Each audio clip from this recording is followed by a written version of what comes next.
आप सभी को अस्सलाम वालेकुम और दोपहर का नमस्कार। एजुकेशन अफेयर्स के इस प्लेटफॉर्म पर मैं आप सभी का हार्दिक अभिनंदन और स्वागत करता हूं।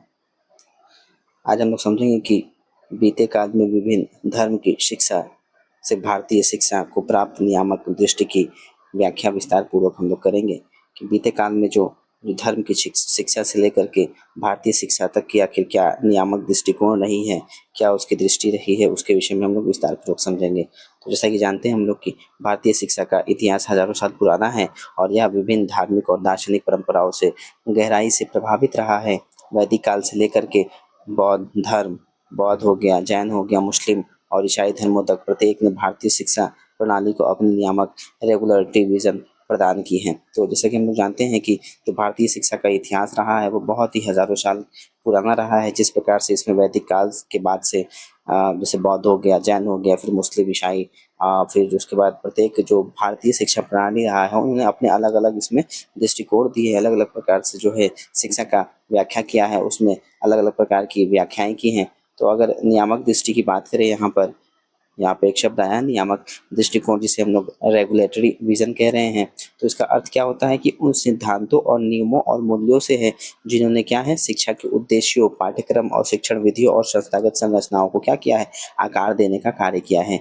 तो आइए इन विभिन्न धार्मिक परंपराओं से भारतीय शिक्षा को प्राप्त नियामक दृष्टि का हम लोग विश्लेषण पूर्वक, विस्तार पूर्वक से समझेंगे, विश्लेषण करेंगे किस प्रकार से आखिर जो पुराने मतलब वैदिक काल से लेकर के वर्तमान समय की आखिर क्या शिक्षा की जो नियामक दृष्टि रही है, क्या उसके उद्देश्य रहे हैं और पाठ्यक्रम कैसा रहा है, उसका संस्थागत ढांचा कैसा रहा है, उसकी सीमाएं क्या है, लिमिटेशंस क्या है, इसके विषय में हम लोग अच्छे से समझेंगे।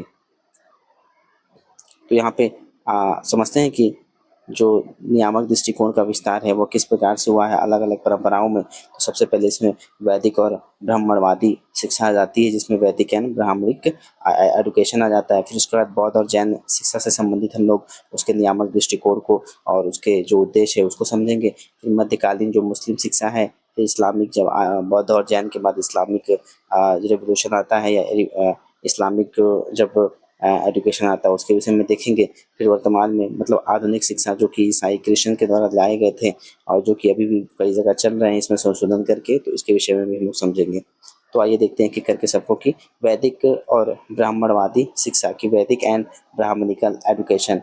तो यह क्या है, भारतीय शिक्षा का सबसे प्राचीन रूप है। कौन सा? वैदिक और जिसे हम लोग ब्राह्मणवादी शिक्षा कह रहे हैं। और इसका नियामक दृष्टि अगर हम लोग समझे तो इसका मुख्य नियामक सिद्धांत क्या है, जो धर्म है और जो अर्थ है, मतलब अर्थ मतलब जो धन हो गया, धर्म धन, जो काम है मतलब इच्छा है, और जो मोक्ष मतलब मुक्ति है, तो उसी को क्या है, उसी की प्राप्ति करना था। और शिक्षा का अंतिम लक्ष्य क्या हो गया, इसका जो शिक्षा का इसका अंतिम लक्ष्य है वह क्या है कि आध्यात्मिक हमको मुक्ति मिले, मतलब स्पिरिचुअल हमको मुक्ति मिले, और आत्म साक्षात्कार जो सेल्फ इंटरव्यू है उसको माना है, मतलब कि स्वयं को हम समझें और किस प्रकार से हम आखिर मुक्ति प्राप्त कर सकते हैं एक स्पिरिचुअल के तहत। तो इनका यह दृष्टिकोण रहा है। अगर उद्देश्य की बात करें तो इन बातों से सीधा सीधा इनका उद्देश्य निकल रहा है कि आध्यात्मिक और नैतिक विकास करना है। नैतिक मतलब कि सही क्या है, गलत क्या है, इन सब चीज़ों को समझना हो गया। फिर वेदों और शास्त्रों का ज्ञान प्राप्त करना वैदिक काल में मुख्य रूप से रहा है। फिर उसके बाद जो है चरित्र निर्माण हो गया और सामाजिक कर्तव्यों का पालन करना, ये भी जो वैदिक एजुकेशन है इसका एक उद्देश्य रहा है। तो ये सब क्या रहे हैं, उद्देश्य रहे हैं। तो आध्यात्मिक तरीके से हमें नैतिक विकास हमारा हो पाए, और वेदों का और जो शास्त्र है उसका हमें ज्ञान भी मिले, और अपने चरित्र का, कैरेक्टर का अच्छे तरीके से क्या करें, उसका निर्माण करके हम सामाजिक कर्तव्यों को निर्वहन कर सके। और इसके पाठ्यक्रम का बात करें तो इन सभी अर्थों से पता चल रहा है कि इसमें कौन कौन से चीज़ों का हम अध्ययन करेंगे, इस पाठ्यक्रम में क्या क्या शामिल रहते हैं। तो वेद हो गए, उपनिषद हो गए, व्याकरण हो गए, ज्योतिष हो गए, तर्कशास्त्र हो गए और अध्ययन हो गए। तो ये सब क्या है, इन सबका अध्ययन करना ही पाठ्यक्रम में रखा जाता है। अगर इसकी लिमिटेशंस की बात करें, सीमाएं की अगर बात करें हम लोग, तो जो इसकी सीमाएं रही हैं, तो यह शिक्षा का इसका मुख्य रूप से क्या है, उच्च जातियों का, जैसे कि ब्राह्मणों और क्षत्रियों तक ही सीमित थी, और महिलाओं तथा निम्न जातियों को इससे क्या है, दूर रखा गया था। तो वैदिक काल में जो शिक्षा रहा है उसका क्या सीमाएं या क्या लिमिटेशंस या उसकी क्या डिमेरिट्स रही है, कि उस समय में जो है वर्ण व्यवस्था बहुत ही चरम सीमा पे थी, और वहाँ पे सिर्फ ब्राह्मण और क्षत्रियों को ही एक तरीके से जो ज्ञान है उसको ग्रहण करने का अधिकार था। और उसके बाद अन्य जो जाति हो गए, चाहे वो वर्ण व्यवस्था में चाहे वो शूद्र हो गए और या महिलाएं हो गए, तो उनको क्या था, शिक्षा से दूर रखा जाता था। वहीं पे फिर उसके बाद इतना कुछ होने के बाद क्या है कि उसके बाद जब इसमें बहुत सारी बुराइयाँ आ जाती हैं या बहुत सारे जो महिलाएँ हैं या फिर अन्य जातियाँ हैं उनको दूर रखा जाता है, तो फिर उसके बाद बौद्ध और जैन शिक्षा का आरंभ होता है। तो यह ब्राह्मणवादी शिक्षा के प्रतिवाद के रूप में उभरी थी। ये सब यहाँ पे सीमाएँ जो थी, इसके कारण क्या है फिर जो बौद्ध और जैन शिक्षा है वह सामने आती है। अगर इनकी नियामक दृष्टि की हम बात करें तो इसका क्या केंद्रीय सिद्धांत क्या रहा है कि अहिंसा, करुणा और आत्मसंयम और मोक्ष की प्राप्ति था, कि हम लड़ाई झगड़ा ना करें, शांति से रहें, एक दूसरे के जो भाव है उसको समझें और तभी हमारा क्या होगा, मोक्ष की प्राप्ति होगी। और बौद्ध दर्शन में क्या है, अष्टांगिक जो मार्ग है वह दिखाया गया था कि किस प्रकार से हम अपने दुखों का निवारण कर सकते हैं। और यहाँ पे इसी जो जैन धर्म है उसमें 3 दिए गए थे, जो कि सम्यक दर्शन, सम्यक ज्ञान और सम्यक चरित्र का, और जिसके क्या यह शिक्षा के क्या थे, मूल नियामक सिद्धांत थे कि हमें क्या हो, हमारा जो दर्शन है मतलब हम जैन दर्शन में जो सिद्धांत दिए उसका पालन करें और उसके बाद उसका ज्ञान हमें हो, सही ज्ञान हो जो उनके विद्वान रहे उनके द्वारा, और फिर जो हमारा चरित्र हो क्या वो भी साफ सुथरा रहे। और इनके अगर उद्देश्यों की बात करें बौद्ध और जैन की, तो इसमें क्या है कि व्यक्तिगत जो शुद्धि है, व्यक्तिगत मतलब इंडिविजुअल जो शुद्धि है और निर्वाण या कैवल्य की प्राप्ति करना, मतलब ज्ञान को प्राप्ति करना इसका उद्देश्य है कि हम लोग कैवल्य का क्या मतलब होता है, तो जैन में इस शब्द का प्रयोग किया जाता है। जैन धर्म में कैवल्य का मतलब कि जो ज्ञान की प्राप्ति कर लेता है। और नैतिकता और तर्क पर आधारित जीवन जीना ही क्या है, इनका उद्देश्य रहा है। और सामाजिक समानता को बढ़ावा देना ये बौद्ध और जैन शिक्षा का उद्देश्य रहा है। अगर पाठ्यक्रम की बात करें तो इनके पाठ्यक्रम में जैसे कि बौद्ध धर्म में त्रिपिटक रहे हैं, विनय हो गया, शुद्ध हो गया, अभिधम हो गया, ये सब हो गया। फिर उसके बाद तर्कशास्त्र हो गया, दर्शन हो गया और चिकित्सा विज्ञान का भी अध्ययन इसमें होता था। अगर इसका हम लोग संस्थागत ढांचा को अगर समझे तो इसमें क्या है, जैसे कि कहाँ पर ये शिक्षाएं दी जाती थी, तो बिहार इसका क्या था, शिक्षा का केंद्र था और यहाँ पर छात्र और भिक्षु दोनों ही अध्ययन करते थे। अगर वहीं पे वैदिक काल में अगर समझे तो वैदिक काल में क्या संस्थागत था, वहाँ पे जो इंस्टीट्यूशन था वो क्या था, गुरुकुल प्रणाली थी। और क्या था, वहाँ पे छात्र गुरु के आश्रम में रहते थे और कठोर वहाँ पे डिसिप्लिन का पालन करते थे। और यह प्रणाली जो है गुरु शिष्य संबंध पर आधारित था वैदिक काल में, ठीक।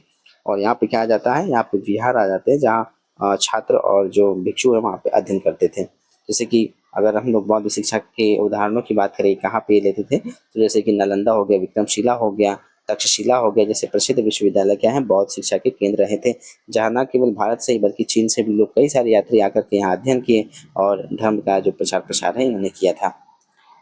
आगे अगर मुस्लिम कालीन जो मध्यकालीन में मुस्लिम कालीन शिक्षा है उसकी अगर बात करें हम लोग, तो इस्लामिक शासकों के आगमन के साथ क्या है, यह प्रणाली भारत में आता है, ठीक। जब इस्लाम यहाँ पर अटैक करता है तो उसके बाद क्या है, यह प्रणाली भी धीरे धीरे फैलती जाती है। तो अगर इसकी बात करें तो इसका मुख्य नियामक सिद्धांत क्या रहा है, जो इस्लामिक ज्ञान है, ठीक है। इसका अगर नियामक दृष्टि क्या रहा है, जो इस्लामिक ज्ञान है या दीनी इल्म जिसको कहा जाता है, और लौकिक ज्ञान मतलब दुनियावी इल्म है, जो दुनिया की जो नॉलेज है, ज्ञान है, उसका समन्वय था। एक तरीके से इस्लाम का भी ज्ञान देना और दुनिया का भी ज्ञान देना। तो इसका शिक्षा का उद्देश्य क्या था, कुरान और हदीस के ज्ञान के साथ साथ एक अच्छे मुस्लिम नागरिक का निर्माण करना था, कि कुरान की जो बातें हैं, हदीस में जो बातें कही गई हैं उसका प्रचार प्रसार करना और मुस्लिम जो ज़्यादा से ज़्यादा मुस्लिम नागरिकों का निर्माण करना था। और अगर उद्देश्य की बात करें तो इसमें तो साफ साफ पता चल रहा है कि इस्लाम का जो क्या मुख्य उद्देश्य रहा है, कि इस्लामी जो धर्मशास्त्र और कानून का अध्ययन कराना और इस्लामी संस्कृति और मूल्यों का प्रचार प्रसार कराना, और इसे कला, विज्ञान और प्रशासन के लिए क्या थे, कुशल जो व्यक्ति हैं उसको तैयार करना इसका मुख्य उद्देश्य रहा है। अगर पाठ्यक्रम का हम बात करें तो पाठ्यक्रम में जैसे कि कुरान हो गया, हदीस हो गया, इस्लामी कानून जिसे हम लोग शरीयत कहते हैं, फारसी अरबी हो गया, भाषा इतिहास हो गया, गणित हो गया, खगोल विज्ञान और चिकित्सा का इसमें अध्ययन कराना। अगर हम लोग इसके इंस्टीट्यूशन की बात करें तो कहाँ पे दिए जाते थे, तो 2 जगह पे दिए जाते थे। एक तो मकतब, मकतब कहाँ है, मतलब मकतब एक प्राथमिक शिक्षा आप समझ लीजिए, जहाँ पे बच्चे लोग जाकर के प्राथमिक शिक्षा प्रदान करते मिलते अपना ग्रहण करते थे। और मकतब के बाद फिर मदरसा आता है जहाँ पे उच्च शिक्षाएं हमको दी जाती। तो यह क्या थे, इनके प्रमुख संस्थान थे जहाँ पर कुरान या हदीस या जो फारसी है उनका शुरुआती पढ़ाई बच्चे करते थे जा करके। और फिर उसके बाद मदरसा में क्या है, मदरसा में उच्च शिक्षा प्राप्त करते थे। जैसे कि उदाहरण के तौर पे हम लोग समझे तो दिल्ली सल्तनत और मुगल काल में कई मदरसे स्थापित हुए थे जिन्होंने इस्लामी शिक्षा को क्या किया था, बढ़ावा देने का कार्य किया था।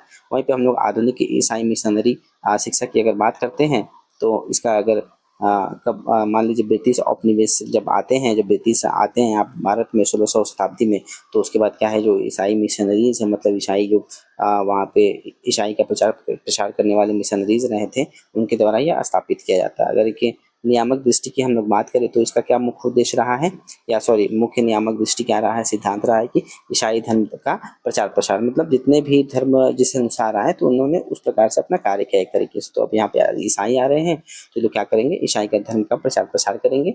और जो ये लोग कहाँ से आ रहे, एक तो वेस्टर्न इलाके से आ रहे, तो फिर क्या करना, जो पश्चिमी ज्ञान है उसका ही प्रचार करना था। तो मिशनरियों का क्या मानना था कि शिक्षा के माध्यम से ही भारतीयों का जो आधुनिकीकरण है, मॉडर्नाइजेशन है, और उनको हम लोग क्या कर सकते हैं, सभ्य कर सकते हैं, या क्रिश्चियन जो मिशनरीज हैं वह मानते थे।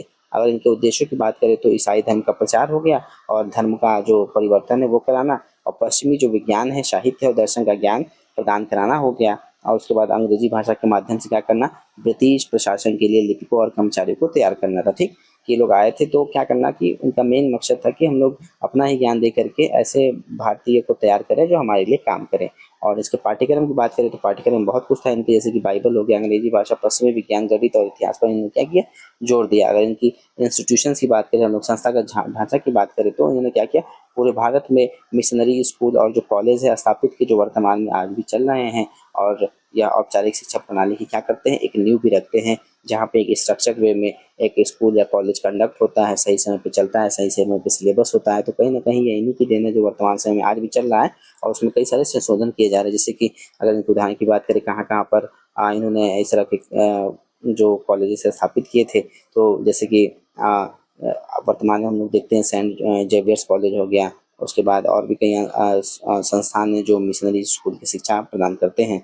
तो निष्कर्ष में हम कह सकते हैं कि बीते काल के इन विभिन्न धार्मिक और दार्शनिक विचारों ने क्या भारतीय शिक्षा प्रणाली को एक जटिल और बहुआयामी चरित्र प्रदान किया। कहीं ना कहीं इन्होंने क्या किया, बहुआयामी एक चरित्र प्रदान किया, जहाँ ऋग्वेद, उसके बाद जैन और बौद्ध हो गए, फिर मध्यकालीन हो गए जिसमें मुस्लिम शासक आ रहे हैं, उसके बाद आधुनिक हो गए जहाँ पर जो ब्रिटिश है वो सब आ रहे हैं। तो कहीं ना कहीं एक हमको मल्टीपल एक तरीके से शिक्षा प्रणाली देखने को मिल रही है। वहाँ पे मल्टीपल चरित्र निर्माण हमको मिल रहा है, जहाँ वैदिक और बौद्ध शिक्षा की जो नैतिकता, आध्यात्मिकता और आत्म शास्त्र पर जोर दिया है, वहीं मुस्लिम शिक्षा ने जो धर्म और लौकिक ज्ञान के समन्वय पर ध्यान दिया है। और अंत में जो ईसाई मिशनरीज है वो शिक्षा ने क्या किया है, भारत में जो आधुनिक, औपचारिक और पश्चिमी उन्मुख, मतलब पश्चिमी बातों को यहाँ पे उनका प्रचार प्रसार करना रहा है। तो इन सभी परंपराओं का प्रभाव आज भी हमारी शिक्षा प्रणाली में देखने को मिलता है या देखा जा सकता है, जहाँ हम एक तरफ नैतिक मूल्यों और प्राचीन ज्ञान की भी बात करते हैं तो दूसरी तरफ हम लोग आधुनिक विज्ञान और प्रौद्योगिकी को भी अपनाते हैं। तो कहीं ना कहीं ये सब चीज़ें क्या है, एक तरीके से समन्वित होकर के एक स्थिति के अनुसार, जैसा सिचुएशन पड़ता है उसके अनुसार हम लोग उसका प्रयोग करते हैं। बट कहीं ना कहीं ऋग्वैदिक काल की कुछ बातें हैं तो जैन बौद्ध की भी हैं, तो मुस्लिम शिक्षा की भी है, और आधुनिक ईसाई जो मिशनरी शिक्षा है इनकी तो बहुत ज़्यादा है। तो आई होप ये वीडियो बहुत ही हेल्पफुल रहा होगा। Thank you. मेरे चैनल को सब्सक्राइब, लाइक, शेयर जरूर करें।